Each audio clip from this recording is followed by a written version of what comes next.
Oke adik-adik, kali ini Bapak akan ajak kalian untuk mengenal lebih dekat tentang fitur-fitur yang ada di Microsoft Office Word 2013.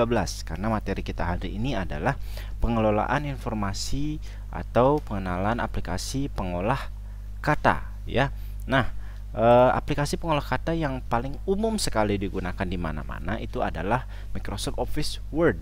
Dan versi Microsoft Office Word itu ada banyak sebenarnya ya. Ada yang 2007, ada yang 2016, bahkan 2021 ada. Cuman yang paling sering digunakan sekarang, yang umum sekali digunakan adalah versi 2013.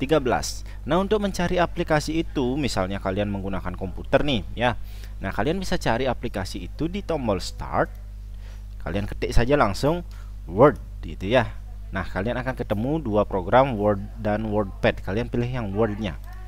Nah, setelah kalian buka aplikasinya, halaman pertama yang akan muncul adalah seperti ini ya. Nah, seperti ini halaman yang akan muncul. Untuk saat ini Bapak akan ajak kalian mengenal fiturnya dulu ya.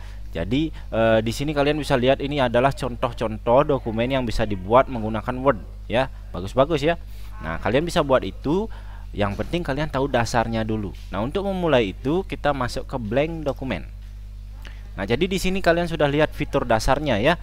Bapak akan jelaskan fitur yang umum dipakai ya. Tidak akan Bapak jelaskan semua ya, agar adik-adik tidak bingung dan juga lupa itu. Dan mudah-mudahan nanti kita bisa praktekkan ini di sekolah sehingga kalian bisa lebih tahu nyata ya, bisa menggunakan secara langsung.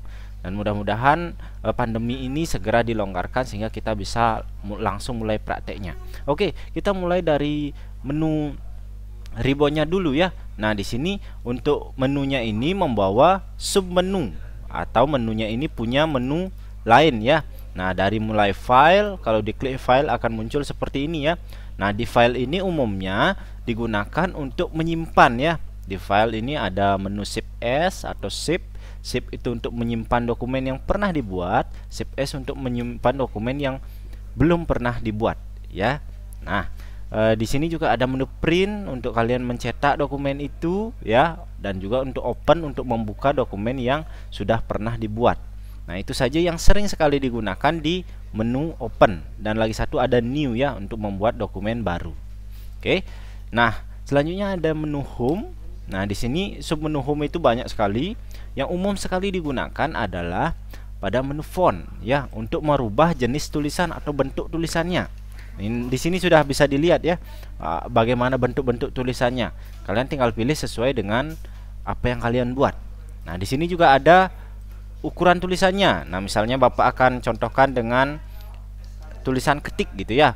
Nah, saat angkanya ini dibesarkan, dia akan membesar juga ya. Nah, itu adalah ukuran tulisan.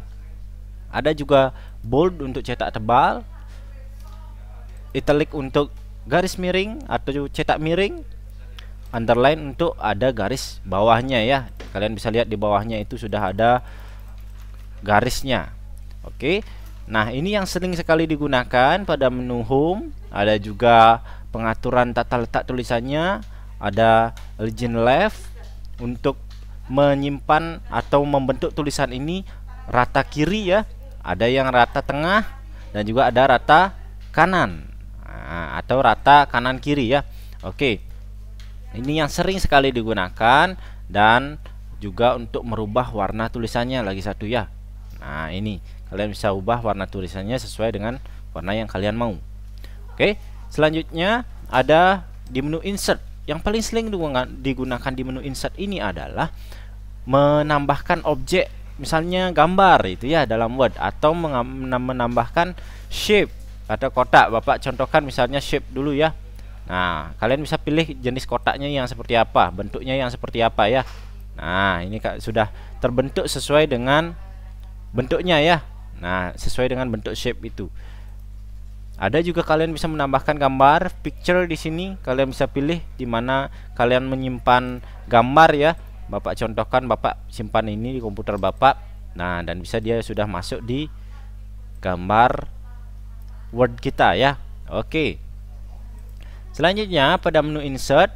Nah, itu yang paling sering sekali digunakan ya. Nah, jadi kita tidak akan pelajari semua ini. karena seiring berjalannya waktu nanti kalian akan bisa sendiri ya. Yang penting dasarnya kalian sudah paham dahulu ya. Nah, selanjutnya di menu desain. Nah, desain ini tidak banyak yang sering digunakan ya. Kita skip saja. Ada di layout. Nah, layout ini penting karena disinilah kita mengatur ukuran kertas dan juga margin. Nah, ukuran kertas dalam Word ini kalian bisa lihat ya, kotaknya ini. Ini adalah kertas dalam Word ya. Ini adalah kertas dalam Word. Kertas ini harus disesuaikan dengan kertas di printer kalian atau kertas untuk mencetaknya. Caranya menyesuaikan bagaimana? Kalian pilih di menu size. Nah, di sini sudah ada pilihan kertasnya apa ya, mulai dari A4, A5 dan lain sebagainya. Hanya saja kadang-kadang ada kertas F4 yang memang tidak ada di sini ya. Nah, kalian bisa merubahnya dengan mengklik more-nya ini. Kalian harus ubah secara manual ya angkanya ini. Kalian bisa ukur dengan penggaris angka di kertas kalian, atau kalian bisa kalau misalnya sudah tahu ya, untuk F4 itu ukurannya adalah 8,5 kali 13 gitu ya, 13 inch. Nah, seginilah ukuran kertasnya. Otomatis saat Bapak klik dia akan memanjang, tambah memanjang lagi. Inilah ukuran kertas yang sudah sesuai dengan kertas di printer kita. Yang kedua ada orientation ya. Orientation ini merubah dokumen kita tidur atau berdiri gitu ya. Tidur atau berdiri, atau bahasa kerennya portrait atau landscape. Yang terakhir di sini ada margin. Margin ini adalah jarak mulainya pengetikan ya. Kalian bisa lihat saat Bapak mengetik di sini ada jaraknya ya. Ada jaraknya antara kanan kiri ya, atas bawah ada jaraknya. Nah, untuk merubah jaraknya ini kalian bisa memilih marginnya ini, atau menulis marginnya sesuai dengan angka yang kalian inginkan di custom margin ya.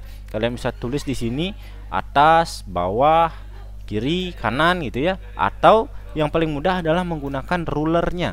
Kalian bisa lihat di sini ya, ada ruler namanya. Kalau belum muncul ini misalnya di komputer kalian, kalian bisa klik di view, ada centang rulernya. Kalau tidak dicentang dia nggak muncul ya, dia sembunyi. Nah, kita pastikan ini dicentang. Dan kalian untuk mengubah marginnya tinggal tarik yang abu-abunya ini ya. Nah, kalian bisa lihat, kalau Bapak ingin lebih ke bawah dia tulisannya ditarik.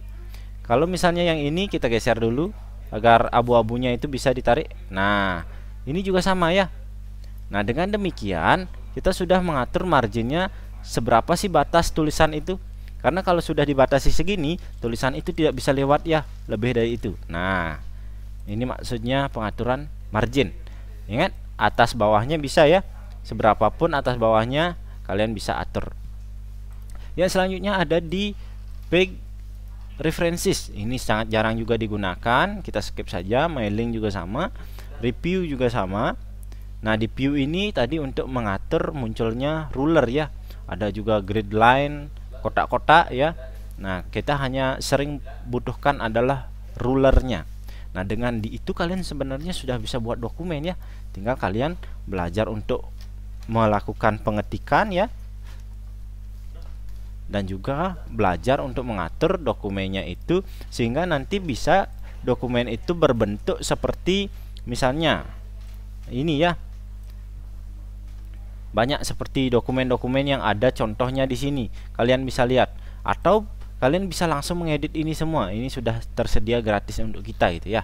Nah, itu harapannya Bapak. Dan untuk pengenalannya dulu, ini dulu ya. Nah, selanjutnya kita akan bisa coba di online dokumen, karena kalau aplikasi komputer kalian mungkin tidak semua punya di rumah ya. Tapi kalau online dokumen kalian semua punya smartphone di rumah. Oke, untuk hari ini dulu yang ingin Bapak sampaikan.